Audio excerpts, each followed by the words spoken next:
Hi friends, it is a Monday.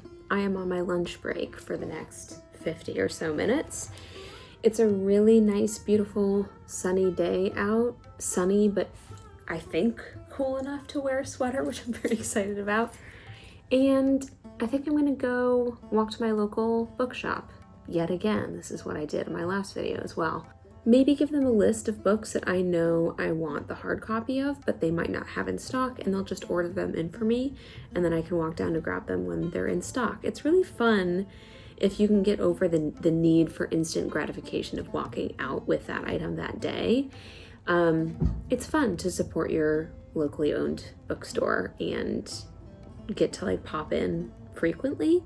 I'll most definitely stop at the coffee shop on my way back, and I might sit down and read my book and have a coffee.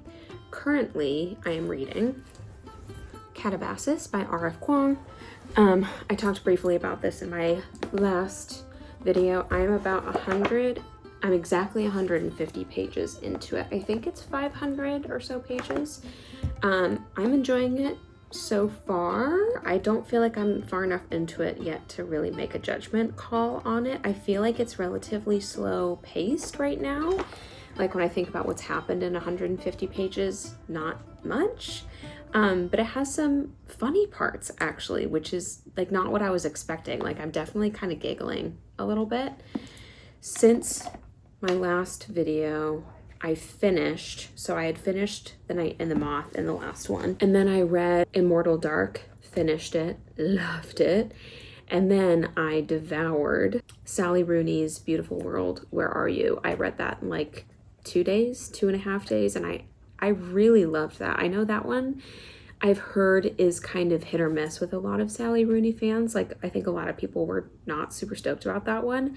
I really loved it. I really, really loved it. I've been getting back into, I guess, junk journaling is what you would call it. I'm anticipating this is my current hyperfixation right now.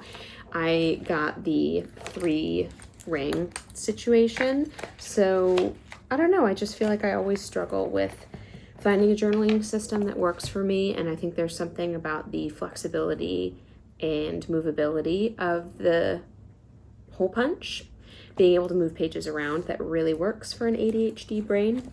A side note of kind of current reading situation, I just got my copy of The Atlantic in the mail, the October edition. I've been really bad about keeping up with my Atlantic journals, so I'm really going to prioritize reading this hopefully sometime this week. It's about amending the Constitution, and to be honest, how do you find the balance between mental health and staying informed? But I do really want to read this week. Oh, and a quick fit check before I get going.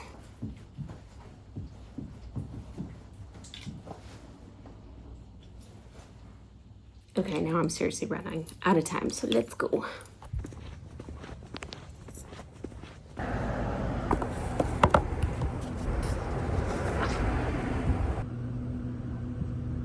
I forgot that the bookstore is closed on Mondays. Fair enough. So I just went to the coffee shop and sat at one of their little outdoor tables and read for a little bit. The weather is so nice outside. It's one of those days that makes me feel like a brand new human. I'm like, why is anyone ever depressed? I don't understand. It put me in a space today. It is like 65 degrees and super sunny with no clouds and a little bit of a breeze. If I had to pick an ideal day, it would be today. What's that line from Miss Congeniality where they're like, pick your perfect date? She's like, April 19th or something.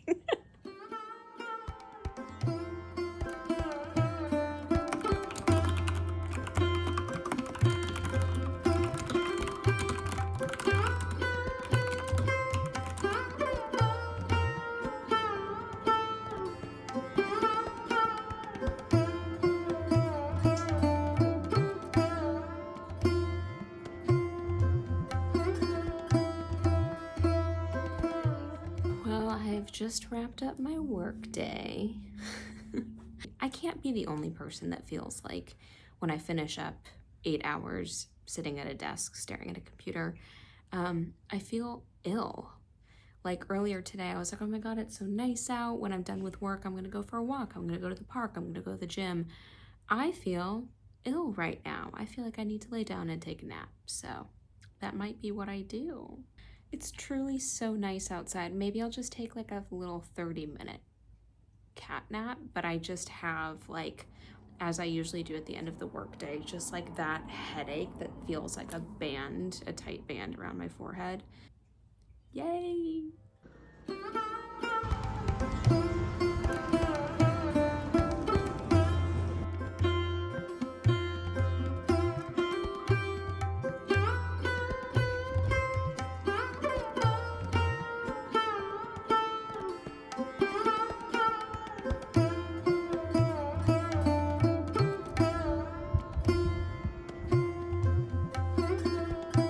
Good morning.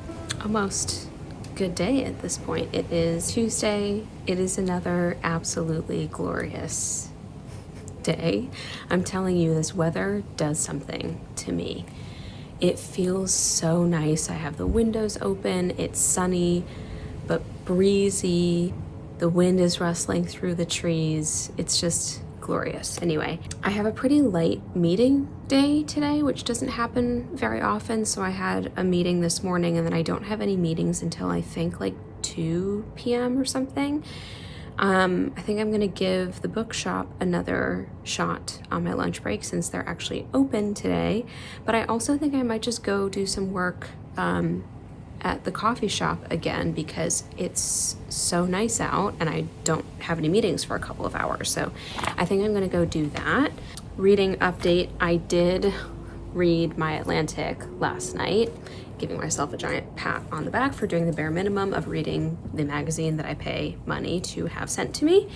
I just have so fallen out of the habit of reading it, but I did read the cover piece, which is about amending the Constitution, the concept of originalism, honestly what seems to be kind of like almost like a fraudulent movement in the 80s, I think, by the Conservative Party to try and centralize what the founders' intention was in writing the Constitution and the Bill of Rights, but it's really more of a kind of loophole way for them to say, well, the founders intended this. It talks especially in regards to the Second Amendment, the right to bear arms, and brings in, the perspectives of historians versus lawyers, the lawyers who are often trying to find the loopholes of like claiming that the founders intended for the Second Amendment to be for individuals to bear arms, where in reality it more realistically, and there's more historical support to say that the Second Amendment was intended to defend the right of the militia to bear arms. It was a hard read, I'm gonna be honest. I thought it was gonna be a hard read in the way that it was gonna make me like infuriated, which parts of it did. It was more so a hard read in that it was written by a historian. I didn't track how long it took me to read, but it took me so long to read. Anywho, it's time to get outside. It's too nice to be inside right now.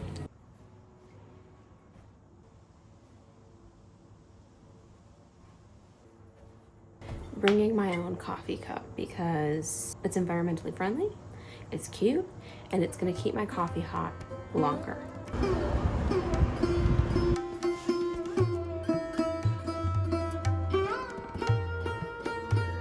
Okay, so it is actually quite hot outside. Again, shocker, in September. I picked up 4 books while I was there, and then I did order 2. Some on the list, some I just happened upon.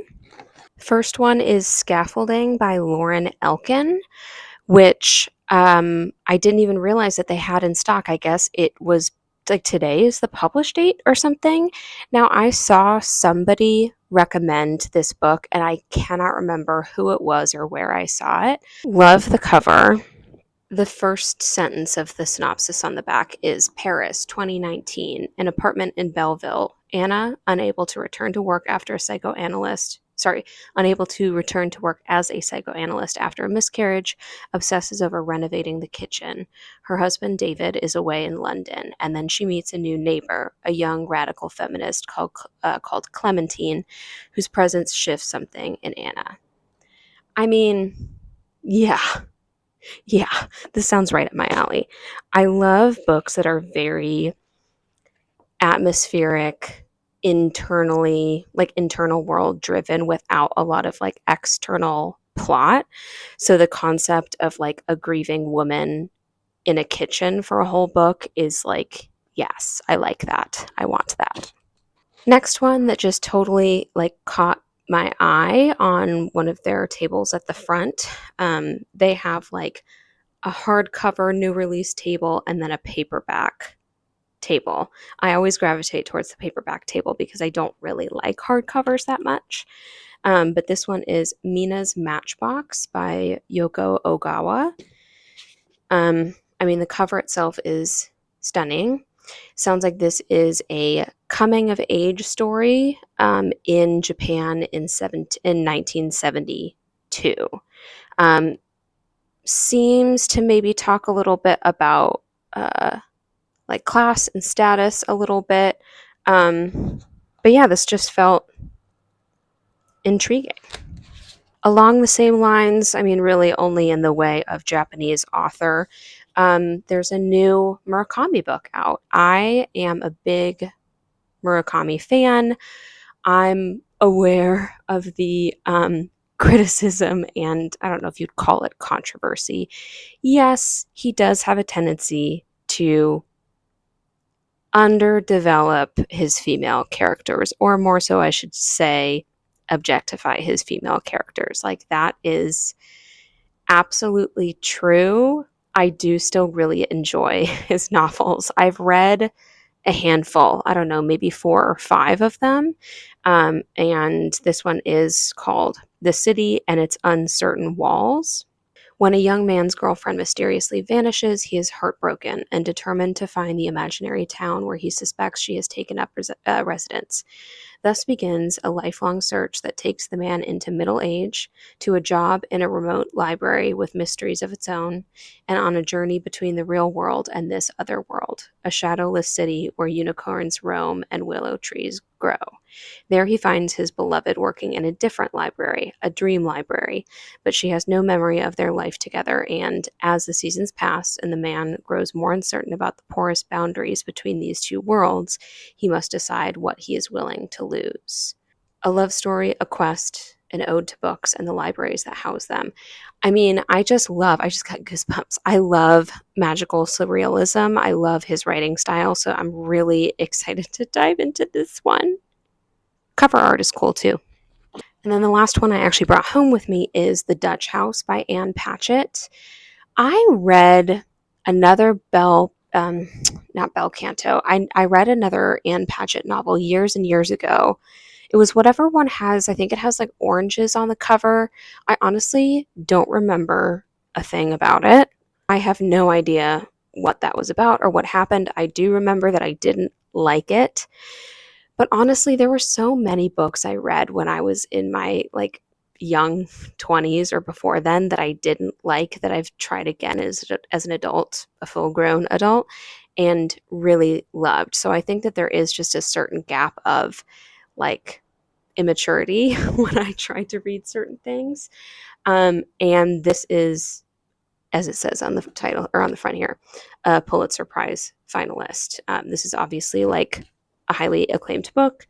I know a lot of people that love Anne Patchett, and yeah, for whatever reason, this one just kind of called out to me a little bit this time. I believe it's a story about 2 siblings, and again has to do with kind of generational wealth and the loss of generational wealth, I believe.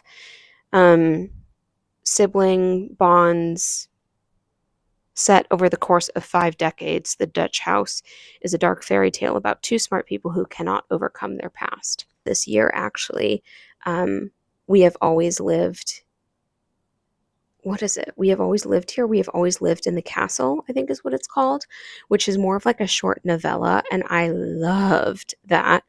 I haven't really ever read any sort of like spooky, I don't know if it falls under the horror category. I think it does. Obviously, they made it into it's either a show or a movie. And then, oh, the last book that I ordered is Daphne du Maurier's Rebecca, which is kind of a gothic novel. Has been on my list for quite a while, and every time I've gone into a bookshop recently, they haven't had it in stock. So I love gothic novels and want to read more in that genre. This is, I believe, kind of like a cult classic in that genre. So yeah, those two that I ordered should be in probably by the end of the week. Not that I have any shortage of reading material in the meantime, obviously.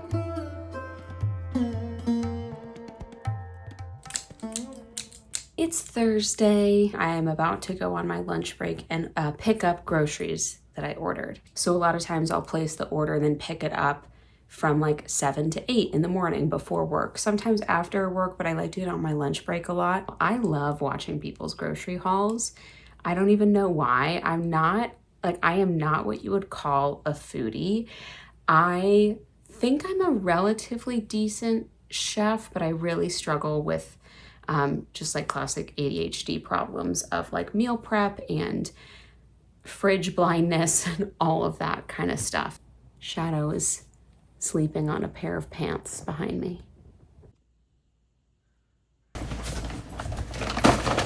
My kitchen is honestly such a mess right now. I would have preferred to have cleaned it and done the dishes before all of this, but oh well. In the world of beverages, we have Spindrift Raspberry Lime. This is one of my favorites. Moon. Excuse you. Olipop Strawberry Vanilla. Kombucha. I wanted the Synergy flavor, but they were out, so they substituted it for Island Bliss, which I've never had, and I'm a little nervous about. We'll see how that is, though. Stoke Cold Brew. This is the espresso blend. I usually get the bold dark roast. I don't know. I usually get another variation, but they're out of stock on a bunch, so I'm going to try this one. Hello, Shadow.